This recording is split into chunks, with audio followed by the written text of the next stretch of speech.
All right, everyone, get ready for a case that is really going to make you think, a deep dive into a story that's, well, it's tragic and twisted all at the same time. We're talking about the death of Alex Pennig and the trial of Matthew Eker. Our main source for this deep dive is the Wondery podcast, 48 Hours, The Strange Shooting of Alex Pennig. So get ready. We're about to unpack all these conflicting accounts and try to put together what really happened. Yeah, this is one of those cases, it just grabs you right from the start and it just doesn't let go. It seems like every single piece of evidence, every testimony, it's like it creates more questions than it answers. Exactly. It's a wild ride. So let's start by getting to know Alex a little bit. Alex Pennig. She was a 32-year-old licensed practical nurse living in St. Paul, Minnesota. Loved animals, especially cats. Had a really tight-knit group of friends, childhood friends. But Alex also had a history of, well, she battled depression and addiction, but she fought really hard to overcome it all. To achieve her dream of becoming a nurse. Yeah, and that's what's so fascinating about this, right? It's like, despite all those challenges, she just persevered. I mean, Alex's dedication to being a nurse, it really speaks volumes about her strength and resilience. But it also makes this case even more complex. Like, was her past somehow connected to her death? Or was this something totally separate? Yeah, that's a question that keeps coming up throughout the whole investigation. Yeah.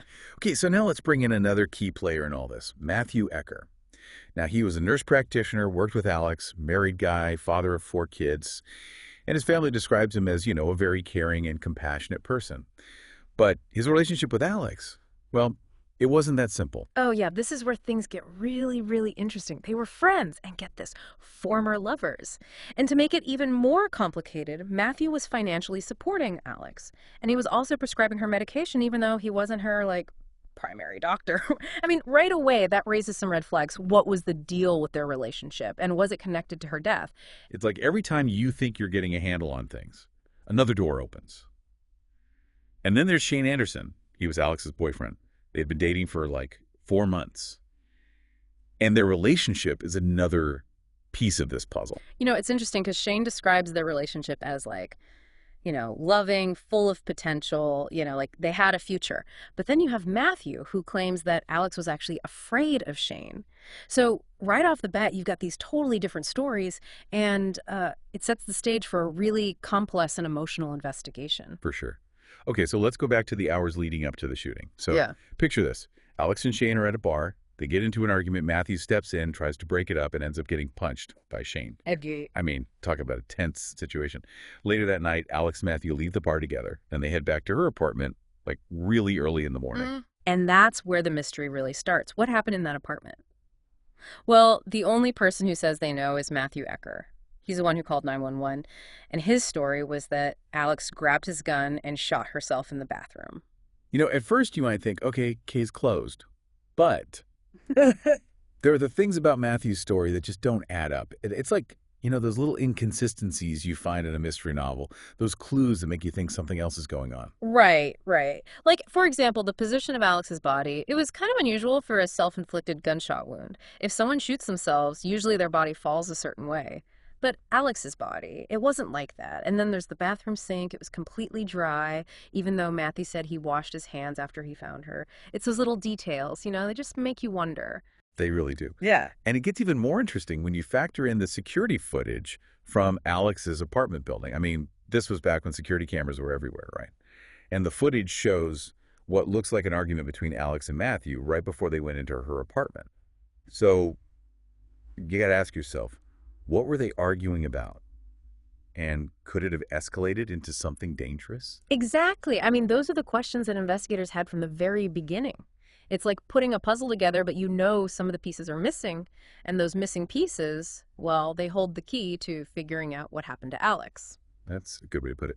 So, okay, we've set the scene, we've met the key players, and we've seen those first cracks in Matthew Eker's story. But this investigation is just getting started. And trust me, you won't believe where it leads. You'll definitely want to stick around for part 2, where we'll dive even deeper into the evidence, the investigation, and the shocking revelations that turn this case upside down. Yeah, think of it this way. We've just finished the first chapter of a thriller. The tension is building, the stakes are high, and the truth is still out there. We just gotta find it. Okay, so last time, remember, we left off with all those questions about Matthew Eker's story, the whole thing about what happened to Alex, especially, the position of her body, and that dry sink. And it turns out those were just the beginning, the tip of the iceberg. This investigation, oh, let's just say it takes some pretty wild turns from here. It's amazing, how those inconsistencies really pushed the investigators to dig deeper. They could have just accepted that first story, but they didn't. They knew something wasn't right, and in the end, that persistence is what really cracked the case wide open. For sure. And that's where detectives Abby DeSanto and Jennifer O'Donnell come in. I mean, these two, they were sharp, really knew what they were doing, and they weren't going to let anything slip past them. They were incredibly meticulous. I mean, truly inspiring to see how they approached this case.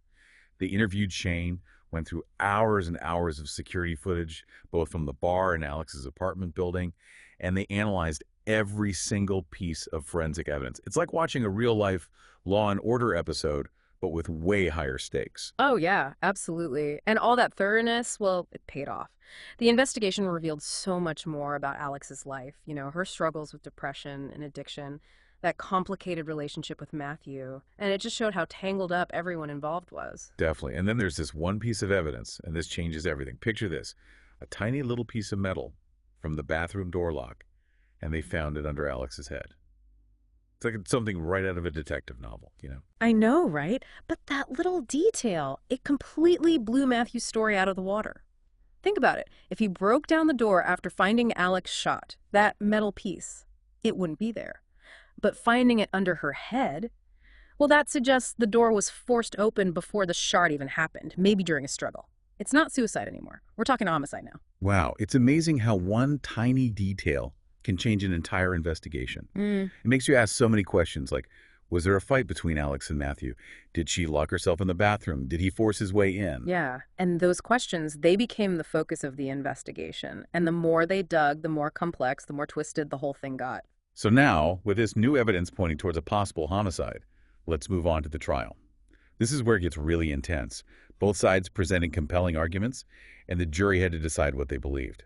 It was a tough one, for sure. The prosecution, they came out with a chilling narrative. They argued that Matthew and Alex got into a fight, she locked herself in the bathroom, and he, because he was desperate to keep their affair and those prescriptions a secret, forced open the door and shot her. It's a story of betrayal, desperation, and all these secrets that led to this tragic ending. Their theory was that Matthew had a motive to silence Alex, for good.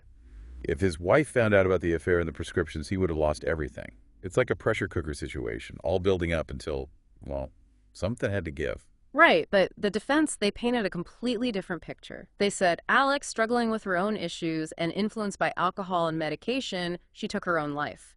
They pointed to her history of depression and the gunshot residue on her hand to support their theory. They also emphasized that the medical examiner couldn't say for sure whether it was homicide or suicide, which made the whole thing even more ambiguous. It was like a classic he said, she said situation, two totally different versions of what happened.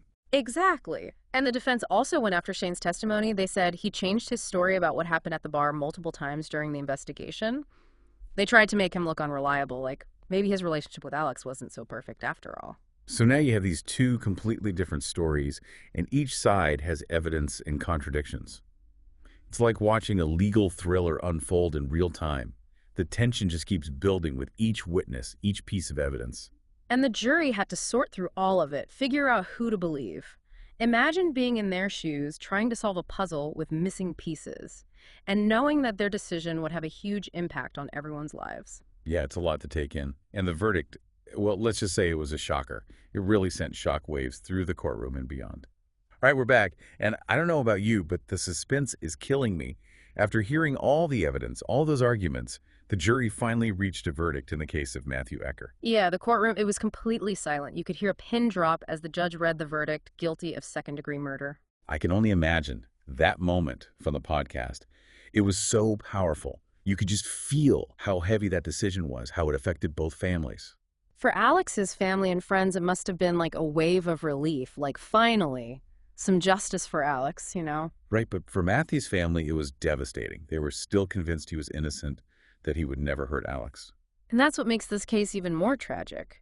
You have this guilty verdict, but so many questions are still unanswered. Like, did the jury get it right? Was justice really served? It really makes you think, especially when you realize that even with a conviction, we still don't know exactly what happened in that apartment. We have the evidence, the testimonies, the verdict, but the final moments, what actually happened, what was said, it's still a mystery. It shows you how complicated human lives are and relationships and motivations. It's not always black and white. There are so many shades of gray, so many layers. We might never untangle them all. One thing that really got to me going through all this was the conflicting accounts, not just between Matthew and the prosecution, but between different witnesses too. Like how Shane was so adamant that he and Alex had a loving relationship, while Matthew claimed she was scared of him. How do you make sense of those totally different perspectives?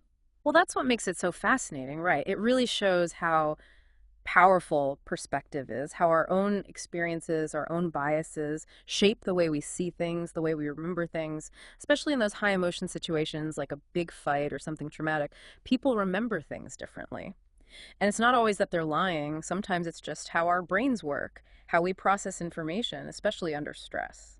Makes you wonder about eyewitness testimony. If our memories are that fragile, how can we be sure what's real? Yeah, that's something legal experts and psychologists have been debating for years. It shows how important it is to look at all the evidence, not just what people say. Which brings us back to that security footage. It's so crucial. It's a more objective view of what happened, even if it doesn't show everything. Exactly. And in this case, the footage from the bar and the apartment lobby, it gives us a glimpse into those interactions between Alex, Matthew, and Shane. We see their body language, their movements, how things unfolded. It goes beyond just words. But even with the footage, there are still gaps, moments we can't quite figure out. And that's where the human element comes in. It's not just about facts and evidence. There's a deeper mystery at the heart of it all. Like, what was Alex thinking in those final moments? What was her relationship with Matthew really like? We might never know for sure. And that's what makes this case so haunting. It reminds us that even with all our technology and science, we can't always fully understand the past. There are always going to be things we don't know, uncertainties we can't eliminate. It's a pretty sobering thought, but it also makes you appreciate the complexities of justice and the fact that some mysteries might never be solved. This case really challenges us to think critically, to question what we think we know, and to be humble, because sometimes the truth is hard to find. Well said. This deep dive has taken us through the facts of the case, but also through the maze of memory, perception, and our need to understand what really happened. And it leaves us with a powerful message. Sometimes the most important answers are the ones we can't definitively find. It's in those unanswered questions that we really face the depth and complexity of human experience. It's a case that makes you think, that's for sure. Thanks for joining us on this deep dive into the strange shooting of Alex Pennig. Keep thinking critically, keep questioning, and keep searching for your own understanding of the world. Until next time, stay curious.